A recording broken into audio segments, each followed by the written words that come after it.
Eu sempre trabalhei em empresas minha vida inteira. Quando eu tive meu filho, eu mudei para Salvador. E aí eu, né, saí do meu emprego e fiquei aí um tempo dedicando família e filhos e tudo mais. Quando eu estava quase para voltar para o mercado, aí eu fiquei grávida novamente. E aí foi mais um tempo, né? E aí eu já estava assim super desanimada porque o mercado aqui em Salvador é diferente, né, do mercado em São Paulo. Olá, eu me chamo Meirielle, eu fiz o curso LGPD para profissionais e primeiramente eu queria falar que eu me identifiquei muito com a história pessoal da Denise, né? Porque a maternidade hoje em dia ainda é considerado um entrave no mercado de trabalho para a mulher, né? Infelizmente. Mas ela também pode nos levar para outros caminhos profissionais, né? Eu atuava como no direito do trabalho e depois que a minha filha nasceu eu fiz uma pós em direito digital, porque eu queria conhecer outras coisas, ver outros ares, e aí que eu tive o contato com a Lei Geral de Proteção de Dados. Só que eu ainda me sentia muito insegura para aplicar na prática, porque eu não tinha feito nenhuma implantação em empresas e não sabia, assim, o beabá, por exemplo, dessa implantação toda, né? Eu moro numa cidade pequena, né? São Gotardo, Minas Gerais, interior. Eu tinha formado já há uns 4 anos em Direito, mas eu não atuava na área, eu nunca tinha advogado. Eu era concursada da prefeitura e me despertou o interesse de que eu gostaria de me encontrar em alguma área dentro do direito. Eu não me identificava e nem me identifico muito com a advocacia tradicional, e aí eu decidi que eu queria ter uma advocacia especializada, né? Eu queria ser referência, eu queria ser muito boa em uma área. Tem muitas pessoas, eu vejo muito questionamento, né, Denise, em relação a será que a Lei Geral de Proteção de Dados vai pegar com as pequenas empresas? Será que eu, sendo uma MEI, eu preciso ter uma implementação, preciso ter uma estrutura, uma política de privacidade de dados? Será que isso vai me prejudicar? Vai ocorrer uma multa ou não? Posso fazer de qualquer jeito, né?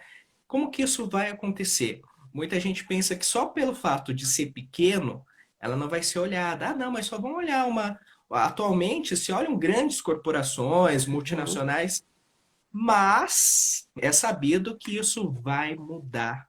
Quando a LGPD foi publicada lá em 2018, eu confesso que eu vi a lei, mas assim, não dei muita ousadia para ela, porque eu pensei, nossa, é algo ali que não é para mim, é algo que é relacionado ao direito digital, então eu não enxerguei naquela minha realidade, apesar de já trabalhar com compliance. Mas assim, eu não parei para me aprofundar e para estudar a lei.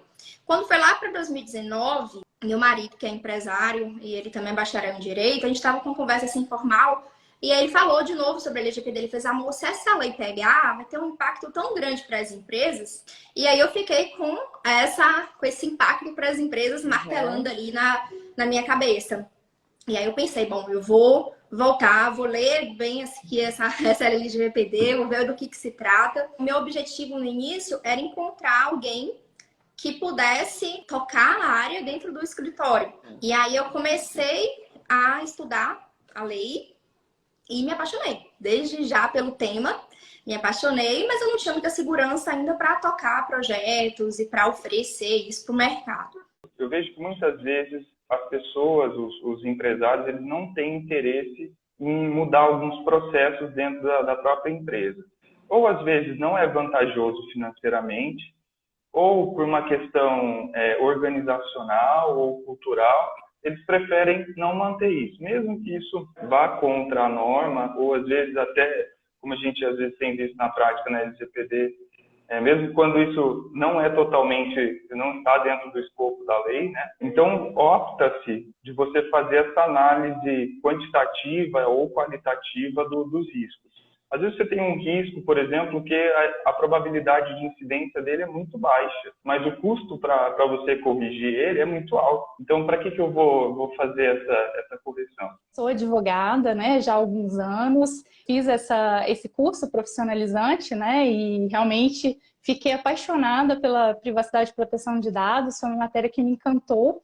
E quando eu estava com um pezinho dentro já para coordenar algumas áreas de privacidade e proteção de dados, eu acabei mudando um pouquinho minha trajetória, né? Acabei atuando mais na área de contratos, contencioso, bastante também com questões ambientais que eram, até então tinha sido a minha trajetória, né, acadêmica enfim, profissional, e acabei desvirtuando um pouquinho, mas a paixão pela LGPD, pela proteção de dados, privacidade, falou mais alto, né?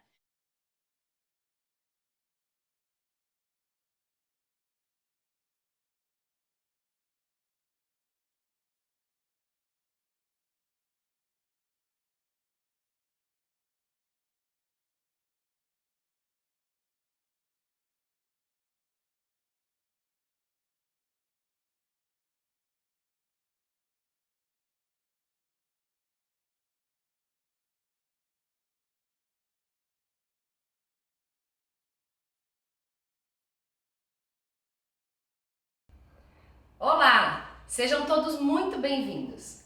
Quem ficar comigo hoje e até o final dessa semana de aulas especiais vai aprender como implementar a Lei Geral de Proteção de Dados em qualquer empresa em apenas 2 meses. Para quem ainda não me conhece, eu me chamo Denise Tavares, tenho 37 anos e hoje sou reconhecida pela Best Lawyers como referência na área de privacidade e proteção de dados. Fui indicada em 3º lugar no ranking da Análise e Advocacia 2021 como advogada admirada na área do direito digital especializado. E possuo a mais respeitada certificação internacional para atuar nessa área, a CIPP-E, além de ter participado em dezenas de programas de adequação, dar palestras em eventos e contar com uma bagagem de diversos artigos publicados. E na aula de hoje, eu vou compartilhar com você um guia definitivo para cobrar pelos seus serviços e planejar a decolagem da sua carreira. Nessa aula eu vou te ensinar a estruturar a precificação para que você alcance o reconhecimento e as novas oportunidades que você merece. Mas antes, eu quero fazer um breve resumo para quem chegou até aqui e não assistiu às aulas 1 e 2. Quem participou da aula 1 descobriu que o mercado de proteção de dados é cheio de oportunidades. Nessa aula, eu revelei quais são as oportunidades imperdíveis e lucrativas que você pode aproveitar para turbinar a sua carreira. Falamos sobre atuação como DPO, o encarregado pela proteção de dados pessoais que todas as empresas vão precisar nomear. Passamos pelo trabalho em programas de adequação à LGPD, consultorias, treinamentos e o escopo de atuação em defesas administrativas perante a Autoridade Nacional de Proteção de Dados. Nós vimos onde estão essas oportunidades e dei dicas valiosas para você ingressar e se consolidar nesse mercado que só tende a crescer. E na aula 2, eu revelei na prática como adequar qualquer negócio à LGPD e quais documentos devem ser elaborados. Eu ensinei a metodologia que eu aplico para adequar os meus clientes e que eu desenvolvi com muita dedicação, atuando há 5 anos nessa área. Eu mostrei o passo a passo que você precisa dar na jornada de conformidade com a lei. Está imperdível. Para assistir a essas aulas completas e aprender tudo isso, basta você ficar aqui neste site quando essa aula acabar. Está tudo aqui gratuitamente para você. Não perca, pois elas estão incríveis. Mas atenção, essas 3 aulas, incluindo essa de hoje, vão ficar disponíveis por tempo limitado. Não deixe para assistir outro dia porque você pode perder. Corra e aproveite antes que elas saiam do ar. Então, vamos falar do tema da aula de hoje. O guia definitivo para cobrar pelos seus serviços e planejar a decolagem da sua carreira. Você sabe o valor do seu trabalho? Antes da gente começar a falar de precificação de um programa de adequação à LGPD, é importante que a gente entenda, que a gente saiba qual é o valor da nossa taxa horária. Quando eu falo de taxa horária, pode ser a sua taxa horária ou a taxa horária média das pessoas que integram a sua equipe, incluindo um consultor ou um estagiário, um advogado ou outro especialista, né? Se for ele júnior, sênior, pleno, e eu tiro uma taxa horária média. Ou, se você estiver trabalhando sozinho, atuando sozinho, você vai pensar na sua própria taxa horária. Quando a gente fala de valor do trabalho, eu gosto de considerar algumas questões. Em qual região você está? Quando a gente fala de região, é comum que a gente tenha o valor de hora de mão de obra diferente se eu estou em São Paulo, se eu estou no Rio de Janeiro, se eu estou em Minas. Para a gente avaliar esse valor, eu gosto muito de utilizar a tabela da OAB como um parâmetro. E se vocês verificarem, eu estou deixando aqui também um material para vocês devem receber pelo grupo de WhatsApp, tá? No material eu faço uma avaliação das principais tabelas da OAB, Minas, Paraná, São Paulo, Rio de Janeiro, e lá está indicado o valor de hora entre 300 e 600 reais.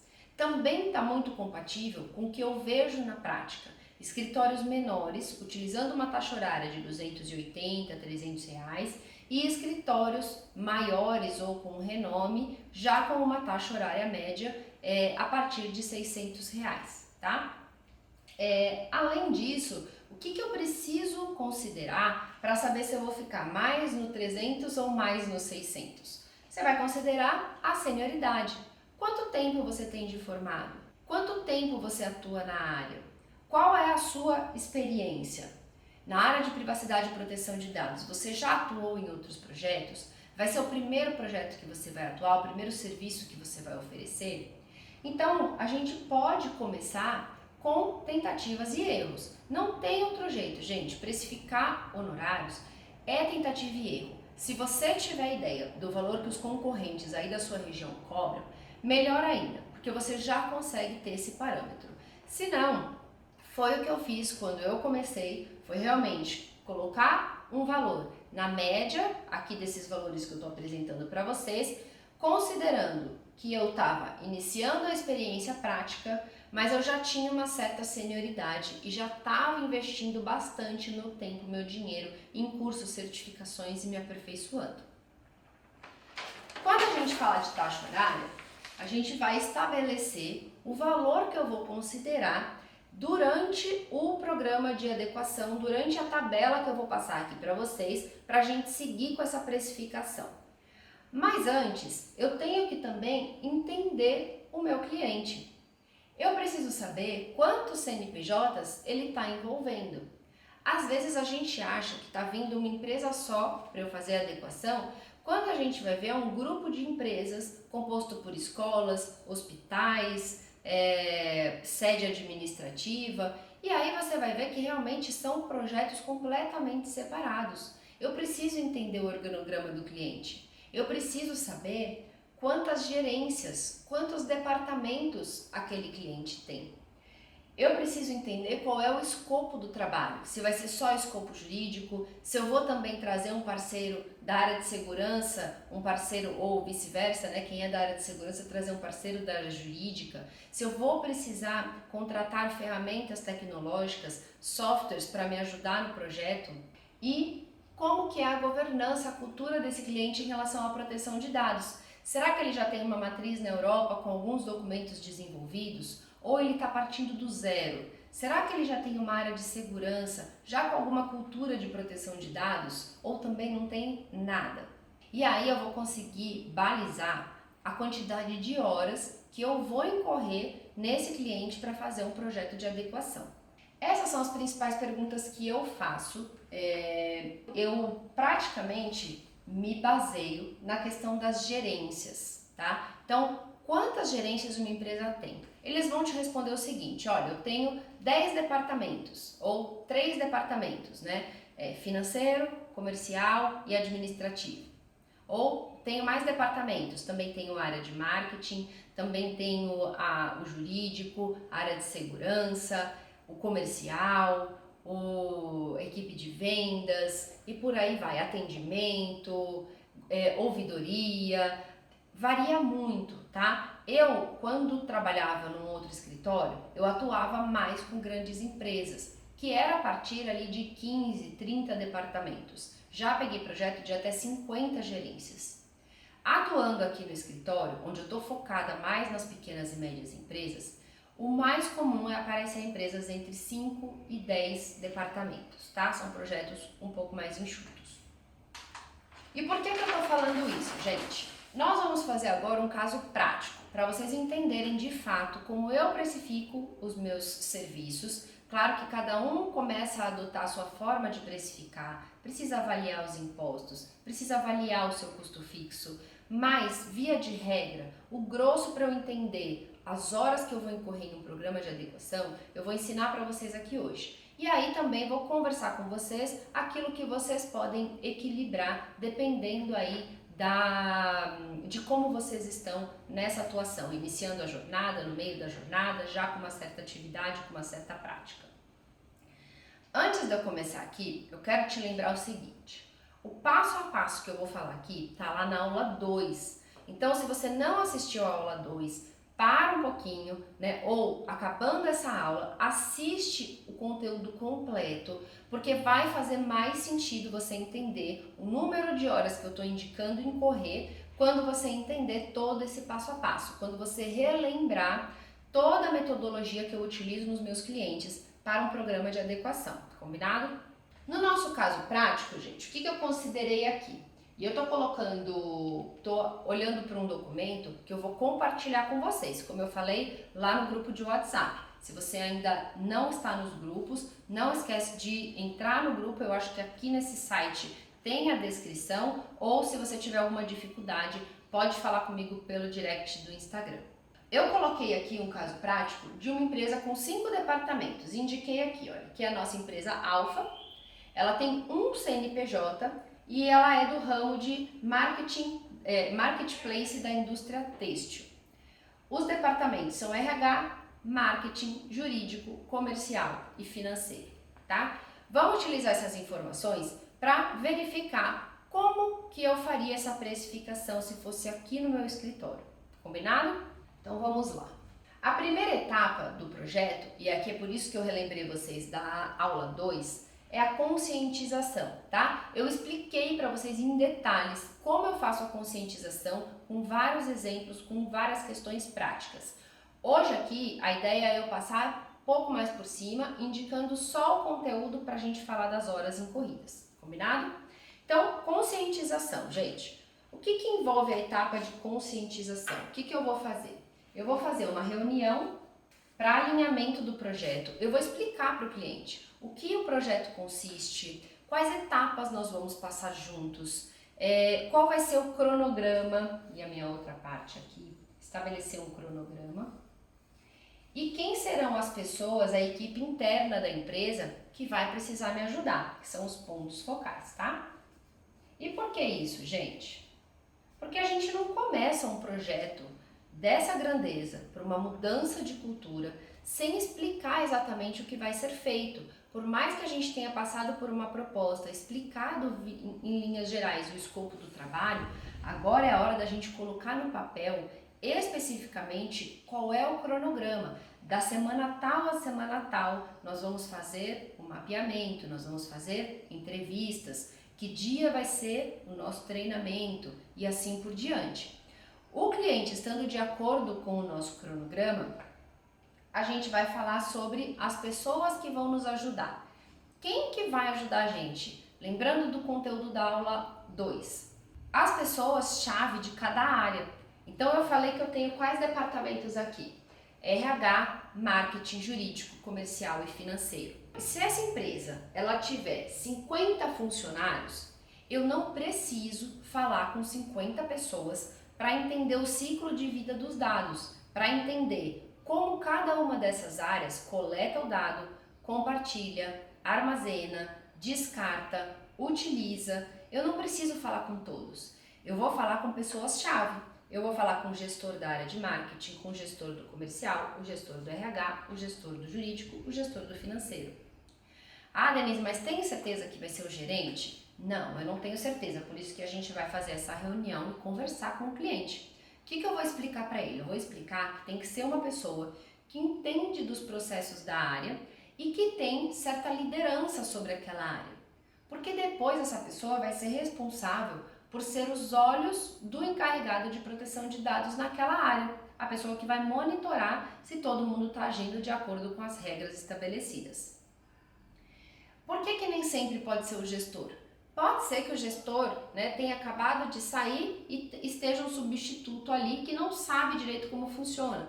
Ou pode ser que o gestor, ele tenha um perfil mais de liderança, mas ele não sabe como é o dia a dia da operação. Então, o que é comum a gente fazer? Falar que nesse caso o ponto focal vai ser o gestor, mas ele vai contar com o apoio de algumas pessoas da equipe e que vão também participar do nosso treinamento. Essa reunião eu gosto de já trazer uma apresentação, já deixar tudo alinhado, qual é o passo a passo, qual é o cronograma e quem são os pontos focais. E o meu próximo passo é falar para o cliente, olha, vamos estabelecer a data do nosso treinamento de conscientização, que é o início da nossa etapa de mapeamento de dados. No mapeamento de dados, então, o que eu vou ter que ter? O material mais o treinamento. É a minha primeira etapa.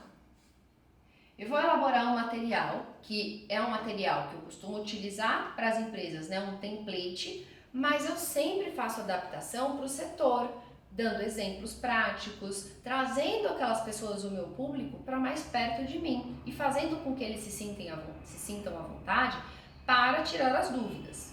Isso eu vou fazer dando um treinamento geral para essas pessoas. E qual é a ideia desse treinamento que eu falei na aula 2? É de conscientizar em relação ao que é o dado pessoal, ao que é o tratamento, ao que é o nosso projeto, que é a lei, por que ela é importante. Eu vou mobilizar essas pessoas. Eu vou trazer eles para junto de mim, porque eles vão precisar elaborar questionário, né? Preencher um questionário. Eles vão precisar preencher um questionário e me trazer as informações que eu vou conferir em entrevistas.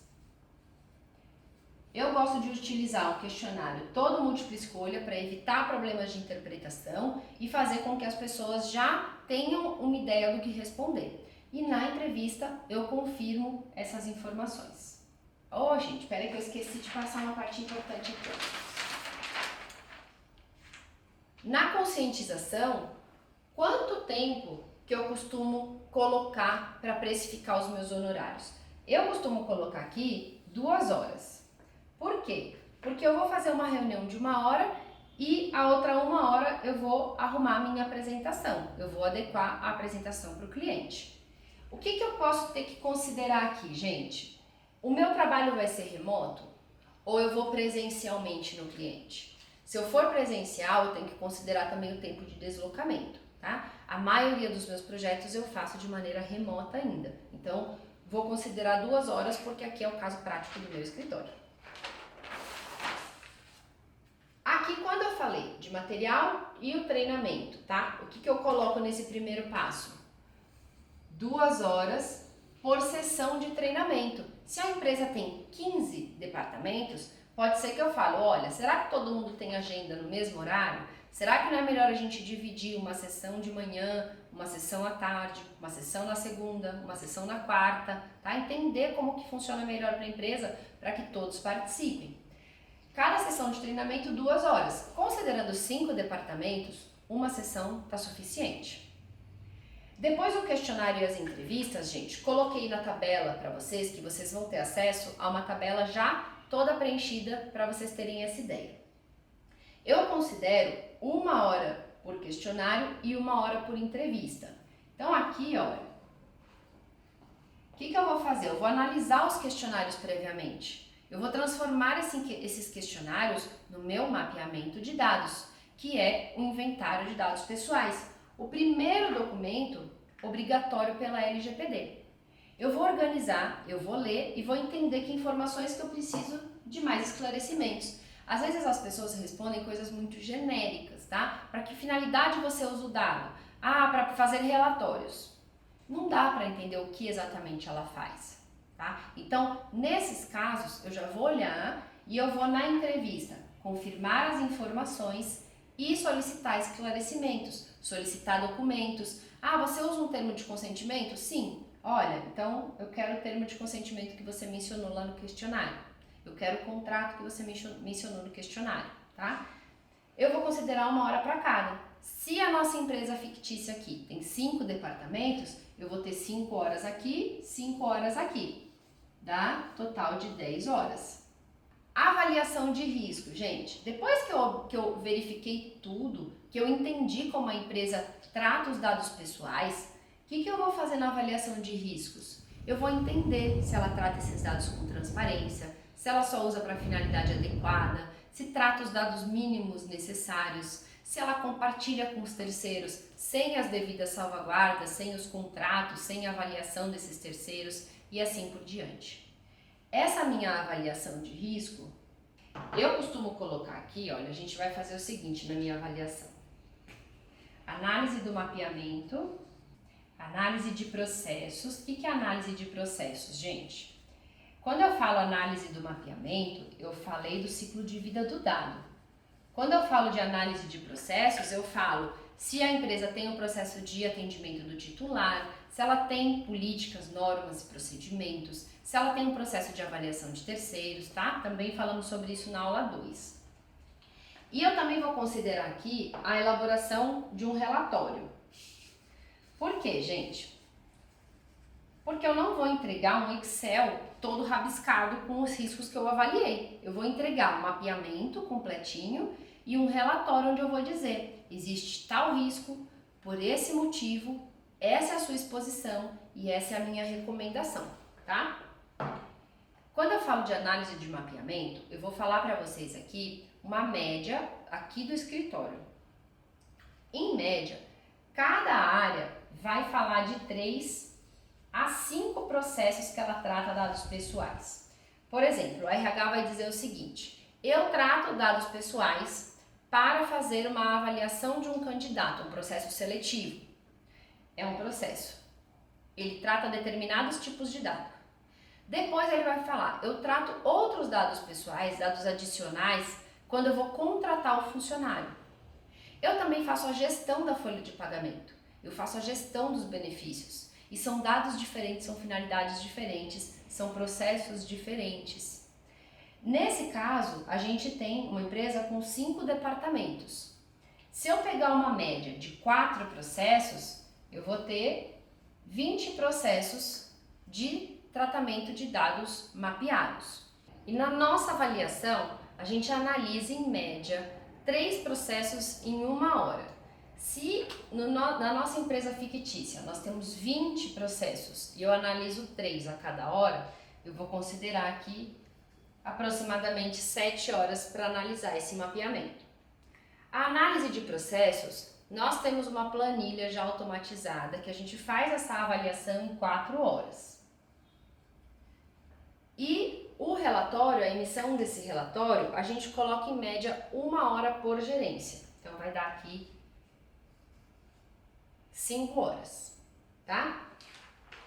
A última fase do nosso diagnóstico é elaborar os planos de ação. Quando eu falo elaborar os planos de ação, o que eu vou fazer? Eu vou fazer o que a gente gosta de fazer aqui, tá? Um sumário executivo com esses planos e eu vou fazer uma reunião para apresentar o resultado do trabalho. Reunião final do diagnóstico. Tá? A gente sabe que a gente divide o nosso projeto em 2 fases, o diagnóstico e a implementação. O sumário executivo, qual é a ideia dele? A ideia é que naquele relatório anterior que eu elaborei, eu vou ter muito detalhado todos os riscos que foram encontrados, com o motivo que gera aquele risco, a exposição e a recomendação de maneira geral. Essa recomendação, ela acaba virando um plano de ação. Por exemplo, recomendação, dar transparência. Plano de elaboração, elaborar ou revisar a política de privacidade, incluir a política no website e assim por diante. Eu vou ter todos esses planos de ação e uma visão geral dos riscos em um sumário executivo. Porque quando eu vou apresentar numa reunião final, gente, eu não vou apresentar 90, 100 slides. Eu vou apresentar slides que vão sintetizar o meu relatório. Eu coloco aqui para o sumário executivo, em média 1h30 por gerência, tá? Que vai dar aqui um total de 7 horas e meia. E o relatório final, aproximadamente 2 horas de reunião, tá? Claro que isso a gente acaba questionando a empresa, quanto tempo eles têm disponível e vai ajustando o nosso sumário executivo. Se der mais tempo, eu vou passar mais informações. Se eles tiverem um tempo mais reduzido, eu vou também sintetizar o resultado do meu trabalho. A ideia é que o meu plano de ação seja todo executado na fase de implementação. E na fase de implementação, eu vou ter uma série de documentos que eu vou precisar elaborar. Eu vou ter que considerar a elaboração ou revisão do documento, elaboração/revisão, mais uma reunião para apresentar o documento, mais ou o conjunto de documentos, mais ajustes que forem necessários. Então, por exemplo, eu vou elaborar o meu processo para a empresa avaliar os seus terceiros e as cláusulas contratuais padrão.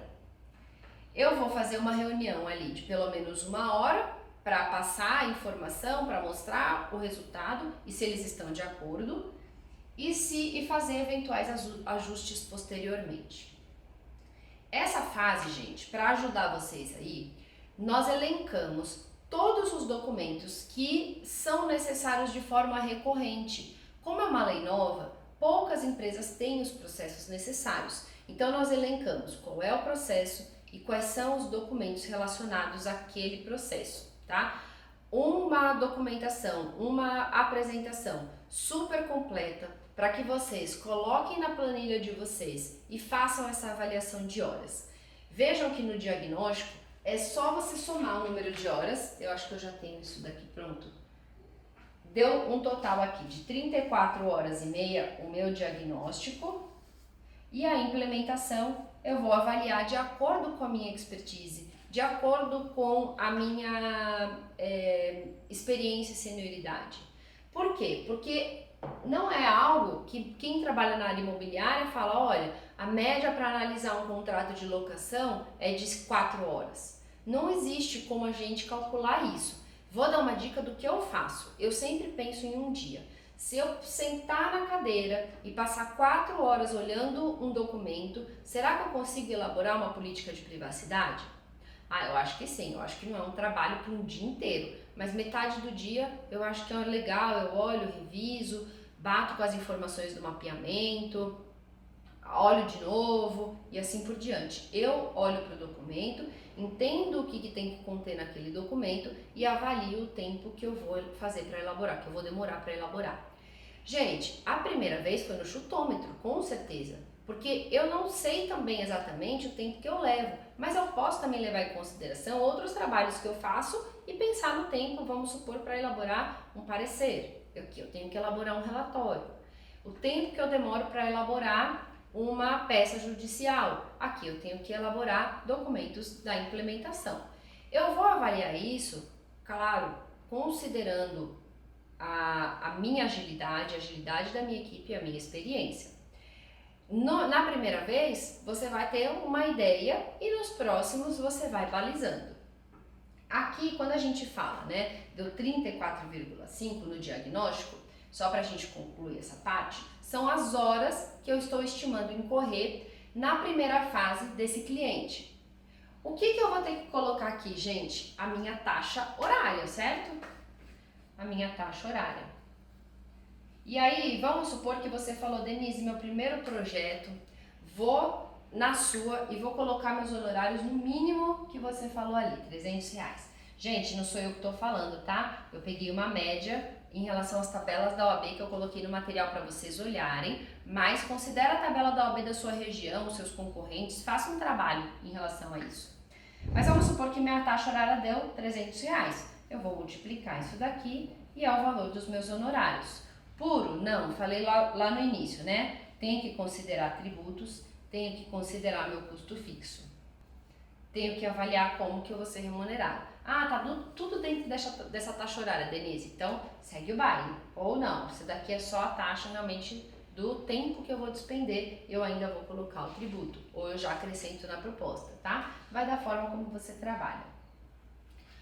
Aí, gente, olha só. Eu coloquei para vocês, nesse material, essa tabela detalhada. Não é uma tabela, tá? Como eu falei para vocês, que eu estou indicando que vocês utilizem. Eu quero que vocês peguem as informações aqui passadas, façam esse exercício de entender qual é o seu momento na carreira, qual é a sua senioridade, qual é a sua expertise, qual é a sua região, Mas eu não quero que você saia do zero. Eu quero que você tenha uma tabela com informações, com documentos, onde você pode fazer esse exercício e entender o valor dos honorários que você poderia cobrar. Quando a gente fala do trabalho de DPO, o que é mais comum é que eu avalie a minha taxa horária e eu faça um contrato anual para prestar os serviços de DPO as a Service e eu considere horas ao longo desse ano. Então eu coloco, por exemplo, 12 horas mensais e 144 horas, um pacote de 144 horas para serem gastas no ano. 144 horas vezes a minha taxa horária, qual é o valor que eu vou cobrar nesse contrato de um ano como DPO, tá? Eu vejo muitas empresas cobrando entre 8 e 20 horas, tá? O mais comum ali 16, 20 horas de trabalho de encarregado de proteção de dados. Você também pode estabelecer um período de teste de 3 meses. Vamos estabelecer 12 horas por mês e a gente faz um período de 3 meses de teste e avalia se foi suficiente. Então nessa aula 3, era isso que eu queria passar para vocês. Eu quero que vocês entrem lá no Instagram, eu vou abrir caixinha de perguntas, mandem as dúvidas que vocês tiverem por lá, ou me manda por direct, ou participe das nossas aulas de Tira Dúvidas. E depois de ouvir tudo isso que eu te falei hoje, pode ser que mesmo assim você esteja pensando, na minha cidade não tem demanda para isso. Eu te garanto que trabalhar com a LGPD te dá maior liberdade geográfica que qualquer outra área. Eu não preciso e não atuo só com clientes da minha região. Pelo contrário, é super viável e possível prestar serviços de forma remota com a mesma eficiência e qualidade. Se você está em dúvida, pois está no início da sua carreira, lembre-se que o momento certo é agora. Você pode ter o reconhecimento e o retorno financeiro que deseja muito mais rápido que qualquer outra área já cheia de concorrentes e com baixa demanda. Você não pode esperar para se preparar para ser o profissional cobiçado que todas as empresas precisam. Estamos falando de uma lei nova, com poucos profissionais preparados. Quem chega antes, bebe água limpa e tem muito mais chance de ser reconhecido e se destacar, se consolidando e alavancando a carreira. Olha, eu estou extremamente feliz com esse evento. Estou recebendo muitas mensagens legais por aqui e quero agradecer pela participação de cada um de vocês que está acompanhando esse evento. Como eu já disse na última aula, depois de muito refletir, eu finalmente vou abrir as inscrições para o meu curso LGPD para profissionais, onde eu ensino tudo o que você precisa saber para ganhar dinheiro e ter reconhecimento trabalhando com a LGPD. Porém, é bem improvável que seja um número limitado de vagas que eu vou disponibilizar, porque eu prezo muito pela qualidade na aplicação do meu método e também porque eu quero dar atenção para os novos alunos. Por conta disso, eu quero adiantar uma coisa para você. Não saia dos grupos de WhatsApp que eu e meu time criamos para esse evento. Entrando no grupo, você vai receber o link para inscrição 1 hora antes da lista geral e terá muito mais chance de garantir a sua vaga. Eu sei que você pode estar pensando, ok, Denise, eu já entendi. Entendo a importância de estar no grupo e como o seu método pode me ajudar. Mas qual é o preço? Pois é, essa é uma excelente pergunta e eu diria que ela é muito importante. Mas eu ainda não defini o preço para essa turma, porque tem alguns fatores importantes que eu preciso considerar. Eu falei para vocês que minha vida está muito agitada, com muitas tarefas e obrigações. Então na segunda-feira, dia 11 de abril, eu te dou certeza que eu vou ter o valor para divulgar para você. Lembrando, quem estiver no grupo do WhatsApp secreto, que foi feito para este evento, vai ser o primeiro a saber com 1 hora de antecedência. Mas eu quero deixar uma coisa bem clara. Esse método é definitivo. Eu aplico todos os dias com meus alunos e os meus clientes. No entanto, gera muito trabalho para manter atualizado. E por gerar muito trabalho, é justamente por isso que eu vou restringir o número de vagas. E é por isso também que ele não vai custar o preço de uma fruta na feira. Mas eu te garanto que vai ser um preço justo. E eu digo mais, dessa vez eu resolvi ir um pouco além. Estou preparando várias surpresas que virão junto com o meu método. Eu ainda não posso divulgar todas, mas eu tenho certeza que todos vão gostar. É muito difícil segurar para falar tudo apenas na segunda-feira, porque eu estou muito contente com esse projeto e por ter tomado essa decisão. Mas um dos bônus que eu vou liberar e que todos vão adorar vai ser o meu programa de mentoria individual. Como falei anteriormente, minha agenda já está comprometida e essa mentoria não está à venda. Mas só para você ter uma ideia, se ela estivesse à venda, ela teria o valor de pelo menos R$10.000. Ou seja, além do acesso ao curso, você vai ter a oportunidade de ser premiado com o meu programa de mentoria. Mas atenção, esse presente só vai ficar disponível para os primeiros 10 inscritos. O nosso encontro de hoje está chegando ao fim. Mas antes de encerrar, eu quero que você conte para mim o que você está achando dessa série de vídeos e eu quero também que você me siga lá no Instagram. Independentemente de você entrar para essa turma, eu quero sinceramente agradecê-lo pelo seu tempo de assistir aos meus vídeos. Eu acredito que as informações que eu disponibilizo aqui e vou continuar disponibilizando aqui no digital irão contribuir bastante para conseguir o reconhecimento na sua carreira e viver a vida que você sempre sonhou. Eu me despeço por aqui, um beijo a todos!